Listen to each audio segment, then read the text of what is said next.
Greetings, wrestling fans! Welcome back to the channel. I can't believe I'm talking about this now. I need to let you guys know something real quick. I know I'm supposed to be talking about the Smackdown review, but unfortunately I really need to talk about this right now before we get into the review. Something happened just not too long ago, just while I was just talking to my friend and I was on my PlayStation 4, just on my YouTube. And as I was watching something unfortunately happened. My PlayStation 4 account decided to just log me out for some reason. I don't know what caused it, why it happened. And I know some of you are going to be saying, well, just log back in. It shouldn't be that difficult. Yeah, but unfortunately, that is easy for you to say, but unfortunately the account that I've been using the entire time isn't mine. It's my sister's. And my brother-in-law gave me that account to use for my PlayStation. And I don't know the frickin' password, because they didn't bother telling me. So, considering I need to be logged in to a PlayStation Online account, to, the fact that I need to be logged in for streaming to work, that just means there won't be any more streams for a while. And that sucks. It really does. I am very, very upset by this. If you guys clearly can't tell by the tone of my voice, I'm not very happy. So yeah, there just won't be any more streams for a while. I'm hoping to get in contact with my brother-in-law so that way he can look into this and see what's wrong with it. Other than that, there just won't be any more streams for a while, and I hope I can get this sorted soon. Hopefully he can message and answer me so that way he can look into it. I really hope he can get this sorted for me, because it really sucks to see this happen. And it's just unfortunate. It's just super unfortunate this has happened. And it just sounds like I'm just going to have to try and do something else until further notice, I guess. But, yeah, I just wanted to let you guys know that. It's really sad. I'm very upset by it.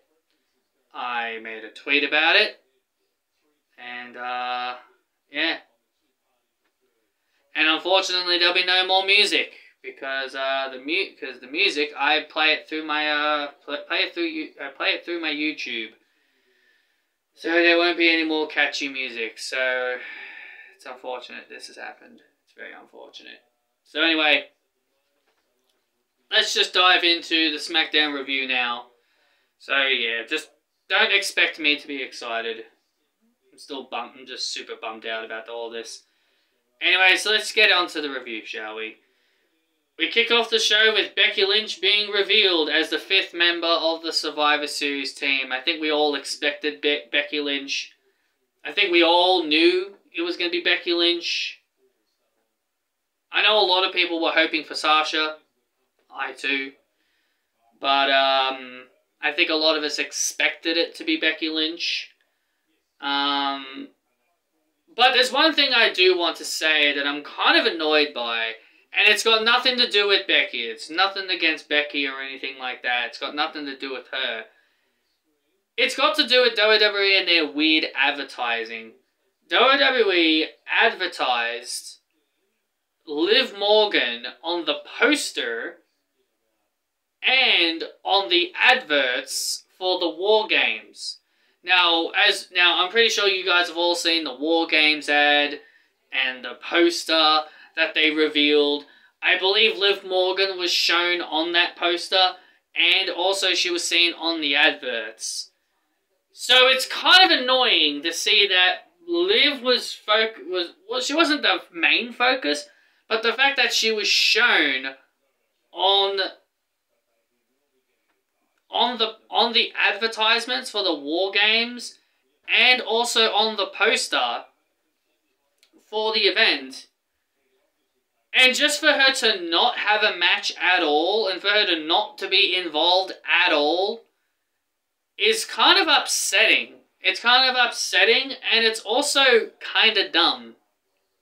It's upsetting and it's dumb, because it just means that WWE either had no plans to use her whatsoever, which I'm assuming that's the answer, they had no plans to use her, or she was just a placeholder, just to not to reveal Becky Lynch. And I find it quite ironic that moments that Becky was revealed as the 5th member, when they re-showed the WarGames ad again, it's quite ironic that they immediately took Liv Morgan off the ad and they replaced the spot that Liv was on the ad for Becky Lynch. So it clearly tells you that Liv was never meant to be there, which is super unfortunate. I think Liv Morgan would have been great for WarGames. I was kind of hoping maybe something was going to happen. I thought maybe like Asuka or Becky. Maybe not Becky. I thought maybe either Asuka or Alexa were going to get jumped.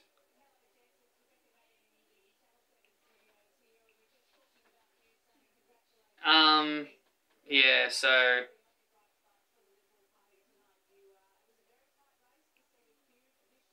it's super unfortunate. So yeah, I just think it's quite annoying to see that happen to Liv.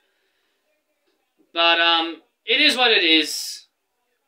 I just think Liv really should have been in it.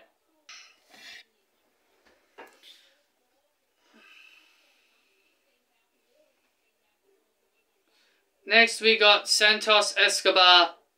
He takes on Butch in the Smackdown World Cup semi-final. Santos Escobar walks away with the big old W, and the big old W over Butch. I kind of expected this. I really want Escobar to win this tournament.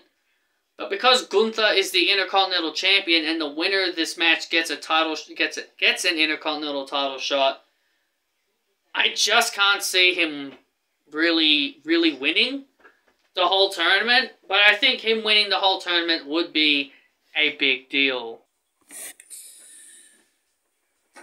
So next we get Bray Wyatt. Seriously, does all this guy do is cut promos?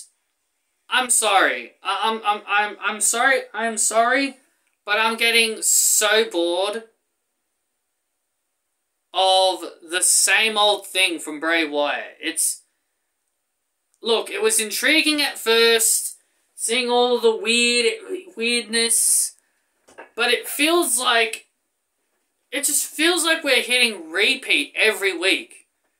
Listen, I get Bray Wyatt's new theme is a great song by Code Orange. I get it. He's got a really long entrance.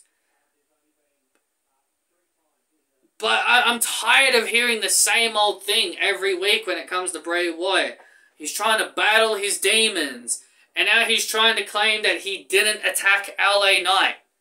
I mean, come on, man. We're not stupid. We know you attacked him. We're not stupid, Bray. We know you attacked him. You expect us to believe you? You're supposed to be the good guy. And the fact that you're trying to tell us, the audience, that you did nothing to LA Knight doesn't scream good guy to me.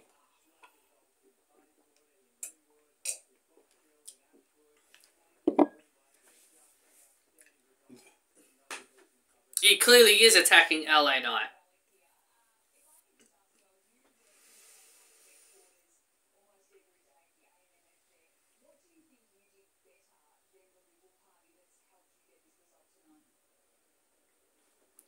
Bray Wyatt is like trying to battle his demons. I understand that story arc. I definitely understand the story arc of him trying to battle his demons. But does he have to cut a promo every week? I mean, like, the dude can get in the ring and wrestle to try and battle his demons as well. But who am I, right? Who am I? I'm just some loser on the internet that is just speaking his opinions. LA Knight cut a promo. He berated Bray again, and then he was seen attacked again backstage. He was seen attacked again backstage. Next we get Shit Row, and we get Be Fair with green hair, pretty awkward. Her hair is white as snow and as green as grass. And Top Dollar and Thea Adonis, or however you bloody say his stupid name, they took on the Viking Raiders alongside Sarah Logan. Oh, sorry, her name is now Valhalla. Her name is now Valhalla. But yet people try to say that Triple H doesn't change people's ring names. Everybody believes that is a Vince McMahon thing. It's a Triple H thing as well. But then again, these are the same people that complained when Mia Yim got her name changed to Mi Chang, and then the internet had a cry about it until they switched it back. It's crazy if you think about it. That's how powerful the internet is. You cry loud enough, you listen. I wish I could cry loud enough so that Triple H can get the damn picture that nobody wants to see Roman as champion anymore. I wish my cries were loud enough so Triple H could understand that no one wants to see Ronda Rousey champion anymore. I just wish my cries were loud enough. Seriously. The Viking Raiders get the win, as they should. It's their return match. I do like their entrance. I do like their new entrance. It looks good. I do like it. We get Ricochet and Braun Strowman in the semi-finals of the Smackdown World Cup. I fully expected Braun Strowman to win this entire tournament. But to my shocking surprise, I guess you can really say, Braun didn't win. Gunther came down to the ring and distracted Braun Strowman, which that allowed Ricochet to get a sneaky roll-up in for the win. Yeah, Ricochet was actually pinned Braun Strowman. Braun Strowman's first loss since returning. His first loss is losing to a flippy floppy wrestler. The people that he bashed on social media in his first loss to as a flippy floppy wrestler. Now that is hilarious. Imperium then began beating down Braun Strowman, but Ricochet then came into the ring to assist him. And then we got the worst match on the show. We had Ronda Rousey and Shayna Baszler taking on Bocce Bumhart and Raquel Rodriguez. What did I do to deserve this, Triple H? What did I do? What did I do to deserve 4 of my least favourite wrestlers in one match? What did I do to deserve this? Seriously. This is just downright pitiful. The shittiest match of all time. And the worst of all, they tried to build Shotzi and Raquel as sympathetic babyfaces, which, you know, I can probably take a bit more seriously if they weren't shithouse in the ring. But more importantly, you got cringy Ronda, who is an absolutely god-awful champion, the worst women's champion in modern wrestling today, and Shayna Baszler, who is absolutely awful. And I knew Shayna Baszler was going to be one of those people that Triple H was going to push once he started taking over. And then you had the two of them injure Raquel Rodriguez. They broke her arm and separated her shoulder. And this led to Shotzi coming down alone instead of, I don't know, finding a new partner, instead of asking Emma or Lacey Evans or Liv Morgan or anybody else for help. She decides to go down there alone, tries to win the match all by herself, which that ultimately proves to be useless. Raquel then decides to come out despite having an injured shoulder, but this ends up being bad news for Raquel as Ronda grabs her arm and then starts twisting it and then locks her in the armbar and forces Raquel to tap out. I think that's the first time I've ever seen Raquel ever tap out. First time for everything, I guess. That must have been the first time I've ever seen Raquel tap out. I believe it was. I don't ever remember any other time she tapped out. Whatever. Who cares? But anyway, our main event. Well, before we get to our main event, Kevin Owens spoke to Sami Zayn backstage. Jey Uso caught Sami Zayn talking to Kevin Owens. And I feel this is definitely leading to Sami Zayn's face turn. And then we get Drew and Sheamus in the main event against the Usos in a WarGames advantage. And a friend of mine has told me time and time again how the faces never win these advantage matches. Well, the curse is over. The faces have won the WarGames advantage, as Sheamus and Drew were able to pick up the victory.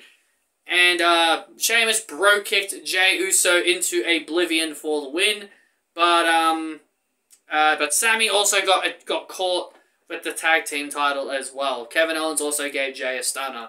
That just also means that the Bloodline are going to be 100% winning at WarGames tomorrow. So, I guess since I won't be able to stream anymore until I figure out what's going on, I guess I'm just going to have to sit down and watch WarGames with everybody.